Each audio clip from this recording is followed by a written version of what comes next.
먼저 이야기 하나 해드리려고 합니다. 거물에 걸린 사자를 구해준 덕분에 사자와 친구 먹은 토끼가 있었습니다. 맹수의 왕 사자의 빽을 그렇게 등에 업었습니다. 그래서 어떤 짐승도 이 토끼에게 함부로 하지 못합니다. 토끼는 마치 자기가 왕인 듯 사자의 영역을 휘젓고 다녔습니다. 어느 날 그 지역에 호랑이 한 마리가 이사를 왔습니다. 그것도 모르고 호랑이 굴 앞에 얼쩡대던 토끼 호랑이에게 잡혔습니다. 너 맛있게 생겼네. 호랑이 체면상 너처럼 쫓겨난 놈 내가 안 먹지만 특식으로 오늘 너를 먹어주마. 호랑이가 그랬습니다. 그 말을 들은 토끼 호랑이를 째려보면서 말합니다. 이 쬐끄만 자식이 너 나 누군지 몰라? 너 나랑 베프가 누군지 몰라? 몰라. 누군데? 맹수의 왕 사자가 내 베프야 짜샤. 너 나한테 까불면 죽는다. 토끼가 그럽니다. 호랑이가 대답합니다. 뭐 맹수의 왕이라고? 야 이거 완전 자존심 상하는데 맹수의 왕은 난데 야 너 가서 그 사자란 놈 데리고 와봐. 그랬습니다. 토끼가 쪼르르 달려가서 사자에게 말합니다. 사자야 저기 어떤 짜식이 이사 왔는데 지가 왕이래. 그 짜식이 너를 완전 오징어 껍데기로 알던데. 완전 화가 난 사자. 토끼의 안내를 받아서 기세등등하게 호랑이 굴로 갑니다. 토끼가 굴 앞에서 말합니다. 야 임마 호랑아 나와봐. 내 친구 데리고 왔다. 너 오늘 죽었어. 어슬렁거리면서 호랑이가 굴 밖으로 나옵니다. 호랑이를 처음 본 사자. 야 튀어! 소리친 후 뒤도 안 돌아보고 죽으라고 도망합니다.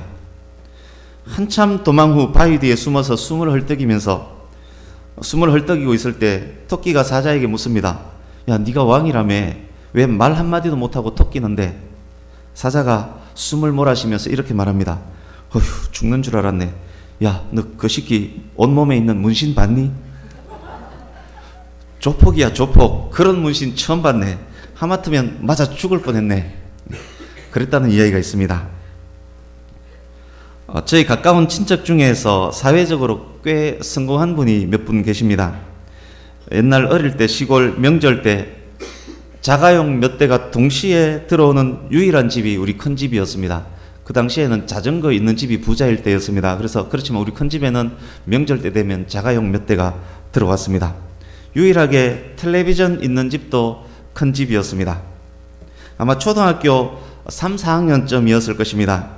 어느 날 저녁 어머니랑 동생이랑 TV 보기 위해서 큰 집으로 갔습니다. 큰어머니께서 사실은 당숙 오촌 어머니 당숙모이지만 형제가 많지 않기 때문에 그냥 큰엄마라고 불렀습니다. 큰어머니께서 다락에서 무언가를 꺼내옵니다. 이틀 전 큰집의 할머니, 그러니까 저희 아버지의 숙모가 됩니다. 큰집의 할머니 생신이었는데 성공한 아들, 저에게는 당숙 오촌 아저씨입니다. 성공한 아들이 와서 생신 축하를 했고 그때 남겨둔 케이크 그것을 내왔습니다. 그 케이크를 저랑 동생에게 딱 한 조각씩 줬습니다. 어느 정도 조각이었냐면 요즘 뷔페 식당에 가면 디저트로 잘라둔 케이크 조각 한 요만한 조각입니다. 그거를 한 조각씩 줬습니다. 저는 그때 신세계를 경험했습니다. 세상에 빵이 어쩌면 이렇게 맛있을 수가 있단 말입니까? 쑥떡, 송진떡, 개떡, 술떡 거의 저희가 먹는 것은 그 정도였습니다. 라면땅 그것이 전부였는데 그때 먹은 그 케이크 그 작은 조각의 맛을 지금도 잊을 수가 없습니다. 그 이후 몇 년 동안 큰집 할머니 생신만 되면 혹시나 케이크 또 맛볼 수 있으려나 그런 생각을 했었습니다. 이 이야기를 듣고 우리 목사님 완전 촌놈이구나 참 불쌍하게 자랐구나 이렇게 생각할지 모르겠습니다만 그렇지만 아셔야 하는 것이 있습니다. 우리 동네에 저희 동기생들이 14명입니다. 그렇지만 그 중에서 초등학교 3, 4학년 때 케이크 맛 본 사람은 아마 정말입니다. 저밖에 없을 겁니다. 기억은 나지 않지만 아마 분명 제가 맛본 그 케이크에 대해서 친구들에게 설명을 했을 것입니다. 야 너희들 케이크 뭔지 아냐? 케이크가 어떻게 생긴 건지 알기는 아니? 너희들 같은 촌놈들이 케이크 맛은 어찌 알겠노? 부드러운 것이 달달한 것이 살살 녹는 것이 세상에 그런 맛은 없대. 찰떡 쑥떡 라면 땅 맛도 아닌기라.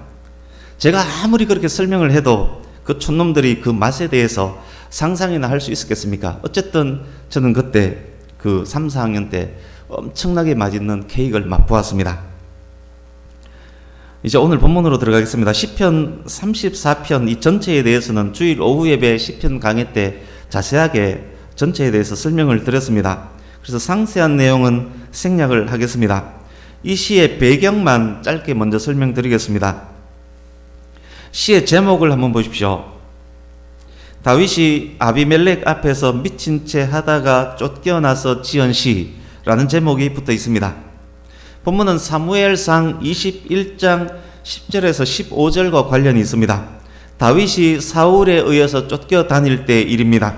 막강한 힘을 가진 왕이 다윗을 잡기 위해서 전국 구석구석 찾아다니니까 다윗에게 안전한 곳이 없습니다.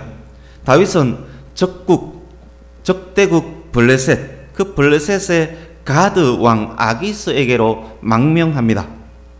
그런데 가드의 신하 중에서 다윗을 알아보는 자가 있었습니다. 다윗이 누구입니까? 청년 때 블레셋 가드 출신 골리앗과 맞짱을 해서 이겼던 사람이 다윗 아닙니까? 신하들이 아기스 왕에게 이렇게 보고를 합니다. 저자가 바로 천천만만이라고 노래 불렀던 주인공 다윗이옵니다. 다윗의 신분이 밝혀지자 블레셋이 이제 더 이상 안전한 것이 아닙니다. 다윗은 블레셋 아기스 왕에게 인질로 잡힙니다. 다윗은 두려웠습니다. 언제 무슨 일이 쥐도 새도 모르게 일어날지 모를 일입니다. 그때부터 다윗은 미친 척합니다. 수염에 침을 질질 흘립니다. 저 멀리 아기스 왕이 보이면 더 미친 척합니다. 대문짝을 손톱으로 벅벅 긁습니다. 다윗의 명성을 익히 알기 때문에 혹시나 기대했던 아기스 왕, 미친 다윗을 보고 막 역정을 냅니다. 미친 사람이 없어서 저런 놈까지 우리 왕궁에 데리고 왔느냐, 저놈 당장 쫓아버리라. 다윗은 그렇게 위기를 모면합니다. 다윗이 위기를 모면할 수 있었던 이유가 무엇이었습니까? 똑똑해서일까요? 아니면 아카데미 대상감의 연기력 때문이었을까요? 시 전체 내용에 의하면 다윗이 그렇게 위기에서 벗어날 수 있었으면 하나님께서 함께 하셨기 때문이라고 말합니다. 시간이 지나고 되돌아보니까 그때 미친 척 연기를 할 수 있었음마저도 하나님의 도우심 때문이라고 말합니다. 다윗이 경험한 이 일은 실제로 크고 놀라운 일이었습니다. 1절에서 7절을 눈으로 한번 보십시오. 1절에서 7절.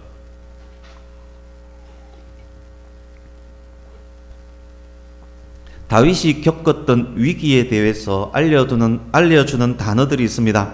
곤고, 두려움, 환난. 다윗은 곤고와 환난 가운데서 두려워했었습니다.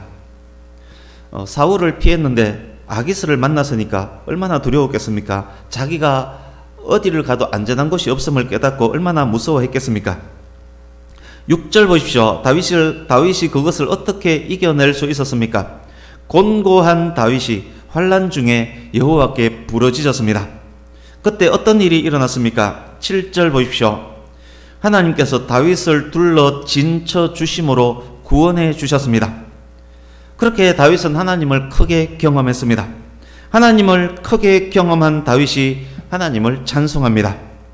34편은 두 단락으로 나누는데 첫 번째 단락이 1절에서 10절 구원해 주신 하나님을 찬양하는 부분이고 11절에서 22절은 그것을 경험한 다윗이 하나님을 경험한 다윗이 독자들에게 설교하는 부분, 그렇게 두 단락으로 나눠집니다. 전체 배경이나 전체 내용에 대해서는 이 정도로 설명을 드리고 이제 오늘 본문 전체 말씀 중에 8절에서 10절 이 말씀으로 조금 더 은혜를 나누고자 합니다.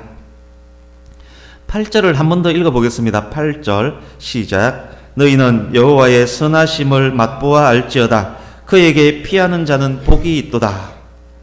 그렇습니다. 다윗이 위기 상황에서 경험으로 깨달아 안 것은 하나님의 선하심이었습니다. 다윗이 하나님을 찬양하면서 말합니다. 너희들 케이크 먹어봤냐? 안 먹어봤으면 말하지를 마라. 케이크에 대해 이야기하려면 먹어봐야 되지 않겠니? 하나님의 선하심을 경험해보지 않고는 말을 하들들 말어. 여러분들도 하나님의 선하심을 경험해 보기를 바란다. 하나님의 선하심은 세상의 무슨 맛으로도 비교할 수 없는 아름다운 맛이야. 하나님의 선하심을 경험하는 자들은 더욱 그 선하심 안으로 들어가게 된다. 그 아름다운 달콤함을 경험하고서 더욱 하나님께로 들어가지 않을 자 누가 있겠느냐?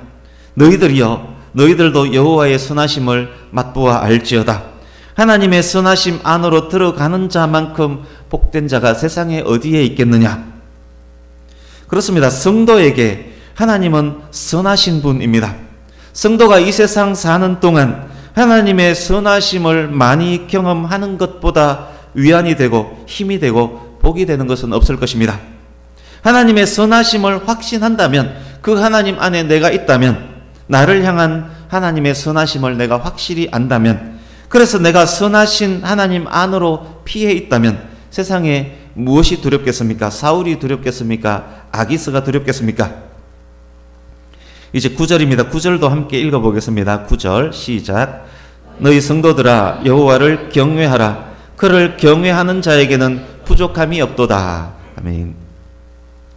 경외로 번역된 원어는 두려워하다, 무서워하다라는 의미의 단어 야레입니다.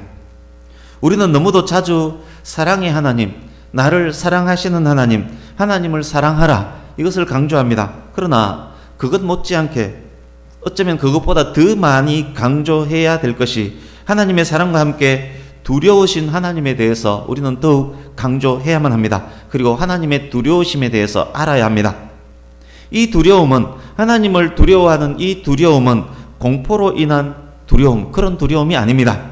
나를 너무도 사랑하시기 때문에 두려운 하나님, 너무도 거룩하시기 때문에 두려운 하나님, 내가 너무도 사랑하고 너무도 존경하기에 그 말 한마디 한마디 놓칠 수 없는 그런 두려운 하나님이 바로 경외, 하나님 경외입니다.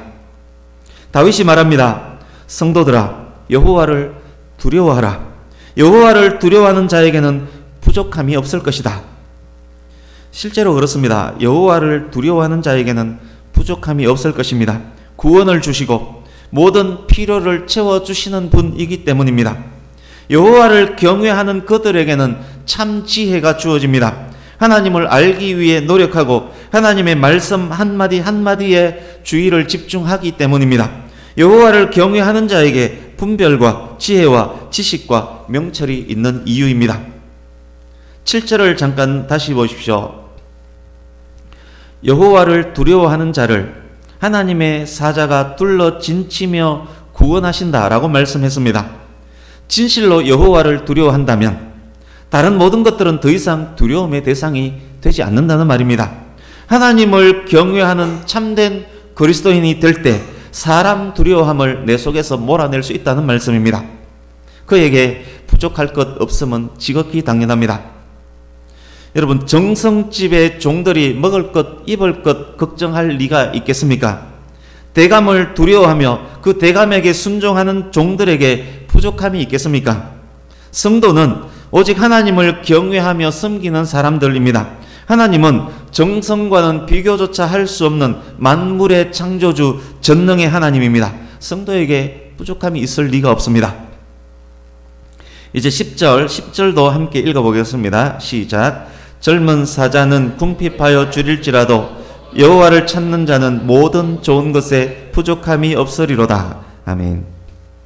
우리는 사자를 그리고 호랑이를 맹수의 왕이라고 부릅니다. 그렇지만 어쩌면 그것은 우리 생각일 뿐일 것입니다. 사자나 호랑이를 인터뷰할 수 있다라고 가정해 보겠습니다. 만약 인터뷰한다면 분명 이런 소리 할 것입니다. 맹수의 왕 좋아하시네. 요즘 무서워서 못 살겠다. 사람이 왜 그렇게 무서운지, 코끼리, 황소, 코뿔소, 얼룩말도 너무 무섭다. 사는 것이 전쟁이다. 하루라도 짐승을 잡지 못하면 굶어 죽는다. 여차하면 끓기고 물리고 상한다. 조금만 크게 다치면 나의 야생의 삶은 그로부터 시한부다. 동물의 왕국, TV에서 우리 종종 보지 않습니까? 사자건 호랑이건 코끼리건 짐승들의 삶은 모두 그렇습니다. 하루하루가 전쟁입니다. 맹수들이 용감해 보이는 것은 먹고 살아야 하기 때문에, 그래서 다른 짐승을 잡아 먹어야 하기 때문에 그럴 것입니다. 호랑이 몸에 있는 무늬를 보고 처음 보고 죽으라고 도망한 사자 이야기가 어쩌면 가장 적절하게 표현한 짐승의 세계, 맹수의 세계일 것입니다. 인터뷰하면서 제가 사자에게 물어보았습니다. 사자야, 호랑아, 너는 어떤 짐승들이 제일 부러우냐? 제게 말했습니다. 주인을 섬기는 가축들이 세상에서 제일 부럽다.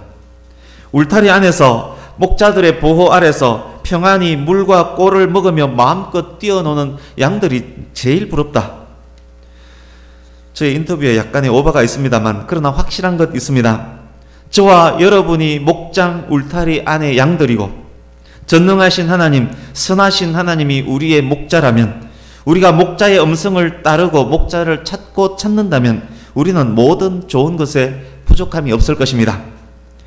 젊은 사자, 힘있는 사자, 맹수의 왕 사자는 먹이를 찾다가 결국 못 찾고 배고파 잠 못 이룰지라도, 사자와 같이 강해 보이고 탐욕스러운 악인들 끝없이 먹을 것 찾아 헤매고 있을지라도, 힘있어 보이는 사울과 아기서 그들이 권력을 지키기 위해서 그렇게 처절하게 노력을 할지라도 그것들은 결국 쇠하여지고 말지만, 그러나 하나님을 목자로 섬기며 따르는 양들에게는 부족함이 없을 것입니다. 선하신 하나님께서 하나님의 백성들에게 주시는 좋은 것은, 좋은 것을 주신다라고 말씀했습니다. 하나님께서 주시는 좋은 것은 일반적으로 느끼는 그런 좋은 것들이 아닙니다. 순간적으로 느끼는 좋은 것, 순간적 쾌락을 위해서 가장 좋은 것에 마약만한 것이 어디에 있겠습니까? 술, 담배, 도박, 쾌락, 정욕, 돈, 명예, 권력, 이처럼 좋아 보이는 것 어디 있겠습니까? 그러나 이것들의 결국은 영혼을 갉아먹습니다. 하나님께서 주시는 좋은 것은 그런 것이 아닙니다. 영혼육 전체의 유익이 되는 가장 좋은 것, 그것을 하나님께서 주십니다. 당장에는 좋아 보이지 않을 수 있습니다. 연단을 받으며 아파할 수 있습니다. 결국은 그렇지만 영혼육의 유익을 위해서 가장 좋은 것을 하나님께서 성도에게 주십니다. 환난과 곤고마저도 하나님께서 허락하신 것이라면 우리에게 가장 좋은 것입니다. 기도하도록 만들고, 세상을 사랑하지 못하도록 만들고, 더 큰 범죄를 예방해 주고, 더 큰 질병, 더 큰 타락을 예방해 줍니다. 더 겸손하게 만들고, 더 영적 지혜를 갖도록 하고, 더 인내하도록 만들어 줍니다. 결국 그것이 가장 우리에게 좋은 것이 되는 것입니다. 그것을 깨달아 한 다윗이 본문을 통해서 말합니다. 사울을 만날 때도 위기였고 아기스를 만날 때도 위기였다. 위기를 극복하기 너무도 어려웠다. 하나님의 도우심을 구했다. 드디어 극복했다. 극복하고 보니 그 위기들마저도 하나님께서 주신 가장 좋은 것들이었다. 하나님은 우주 전체에서 영원부터 영원까지 가장 탁월하신 분입니다. 우리가 그 하나님을 경외하며 찾으며 따르며 섬깁니다. 그 하나님이 선하신 하나님입니다. 선하신 하나님께서 가장 좋은 것을 하나님을 따르는 백성들에게 주시는 것, 당연하고 또 당연하지 않겠습니까? 이제 말씀 전체를 마무리해 가겠습니다.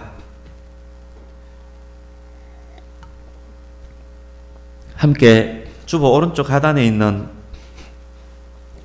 시편 32편 1절 2절 그리고 33편 12절을 이어서 읽어보겠습니다. 위에 두 개를 이어서 읽어보겠습니다. 지난 2주간 주일 낮에 나눴던 말씀, 그 말씀도 생각하면서 읽을 수 있으면 좋겠습니다. 같이 읽습니다. 시작. 허물의 사함을 받고 자신의 죄가 가려진 자는 복이 있도다. 마음에 간사함이 없고 여호와께 정죄를 당하지 아니하는 자는 복이 있도다. 여호와를 자기 하나님으로 삼은 나라 곧 하나님의 기업으로 선택된 백성은 복이 있도다. 아멘. 오늘 본문은 34편이고 지금 읽었던 두 곳은 32편, 33편 속에 있는 말씀입니다. 모두 복이 있는 자에 대한 말씀입니다. 누가 복이 있는 자입니까? 나의 허물이 용서함을 얻고 나의 죄가 가리움을 받은 자, 마음에 간사함이 없는 삶을 살기 위해서 노력하는 자, 여호와께서 정죄하지 않을 자, 하나님의 백성으로 선택된 자, 그래서 하나님이 자기의 기업이 된 자, 그들은 복이 있는 자들입니다. 그들이 가장 복된 이유는 그들이 하나님의 백성들이기 때문입니다. 그들이 가장 복된 이유는 그들은 정죄함을 받지 않기 때문입니다. 이 모든 것은 신약의 성도들에게도 그대로 적용됩니다. 예수님을 믿음으로 하나님의 백성들이 되었고, 그렇기 때문에 정죄함을 받지 않습니다. 그들의 삶은 모든 것이 합력하여 선으로 인도될 것입니다. 성도들의 종국은 그래서 절대적으로 안전합니다. 하나님께서 가장 좋은 것으로, 영혼육의 유익을 위한 가장 좋은 것으로 주시기 때문입니다. 그리스도 예수 안에 있는 하나님의 사랑에서 절대로 끊어지지 않을 것입니다. 저와 여러분들이 이토록 복된 자들인 것입니다. 그런데 사랑하는 성도님 여러분, 우리가 여기서 머물러서야 되겠습니까? 선하신 하나님, 의로우신 하나님, 거룩하신 하나님, 그 하나님을 알고 믿는 것, 그래서 구원받은 것, 그래서 복이 있는 것, 그것에 머물러서야 되겠습니까? 오늘 본문 8절 한 번 더 읽어보겠습니다. 8절 시작. 너희는 여호와의 선하심을 맛보아 알지어다. 그에게 피하는 자는 복이 있도다. 아멘. 케이크의 맛이 어떤지 듣는 것으로 만족했어야 되겠습니까? 케이크를 직접 맛봐야 되지 않겠습니까? 하나님의 선하심을 맛보고 경험신앙을 갖고 더욱더욱 하나님 안으로 들어가는 복된 성도들이 되어야 하지 않겠습니까? 성막들에서 성소로, 성소에서 지성소로 더욱 가까이 가는 하나님의 영광을 더욱 경험하는 그런 성도로 변화되어 가야 하지 않겠습니까? 하나님의 선하심, 그 선하심을 우리가 어떻게 경험할 수 있습니까? 어릴 적 제가 케이크 한 조각 맛보기 위해서 충족되어야 할 조건들이 몇 있었습니다. 일단 할머니 생신이 와야 됩니다. 그리고 할머니의 아들이 다녀가야 됩니다. 그리고 케이크 남아 있어야 됩니다. 그때 딱 맞춰서 큰 집에 가야 됩니다. 그리고 케이크를 내줄 마음이 우리 큰엄마에게 생겨야 됩니다. 그런 등등의 조건이 맞춰져야 합니다. 그것이 케이크 한 조각일지라도 그것이 내게 정말 귀한 것이기 때문에 그런 조건이 필요했습니다. 하나님의 선하심을 맛보기 위해 필요한 조건들 있는 것 당연합니다. 오늘 읽었던 본문 안에서, 오늘 나눴던 본문 안에서 그 조건들을 찾아보겠습니다. 8절 보십시오. 여호와께 피하라. 9절 여호와를 경외하라. 10절 여호와를 찾으라. 그렇게 할 때 그들에게 모든 좋은 것에 부족함이 없을 것입니다. 그들은 모든 좋은 것을 경험할 것입니다. 그들이 하나님의 선하심을 경험하게 될 것입니다. 경험할수록 그들은 더욱 하나님께로 피할 것이고, 더욱 여호와를 두려워할 것이고, 더욱 여호와를 찾게 될 것입니다. 우리 하나님은 쫀쫀하지 않습니다. 제 큰엄마처럼 쫀쫀하게 겨우 쫓겨난 케이크 한 조각 주는 그런 분이 우리 하나님 아닙니다. 선하신 하나님은 또한 무한히 크신 하나님입니다. 하나님의 창고에는 좋은 것이 무한히 들어 있습니다. 하나님께서 주실 때 가장 좋은 것을 풍성하게 주실 것입니다. 하나님의 백성들은 더욱 복된 자로 세상 속에서도 여김을 받게 될 것입니다. 이제 말씀을 마칩니다.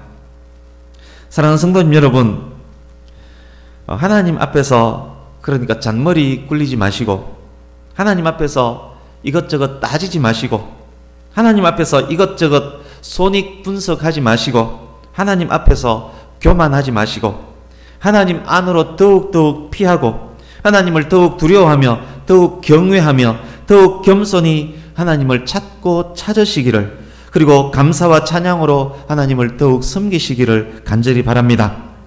지금까지 귀로만 들어왔던 무한히 아름답고 무한히 선하신 하나님을 직접 맛보아 알게 되는 일이 생길 것입니다. 그때 신세계를 경험하게 될 것입니다. 하나님의 선하심, 하나님의 아름다우심, 모든 좋은 것을 풍성히 주시는 하나님, 세상과 사람을 두려워하지 않는 믿음, 그리고 주어지는 놀라운 평안함, 주어지는 행복, 그것을 마음껏 맛보며 누리시는 저와 여러분 모두가 되시기를 예수님 이름으로 축복합니다. 아멘. 기도하겠습니다.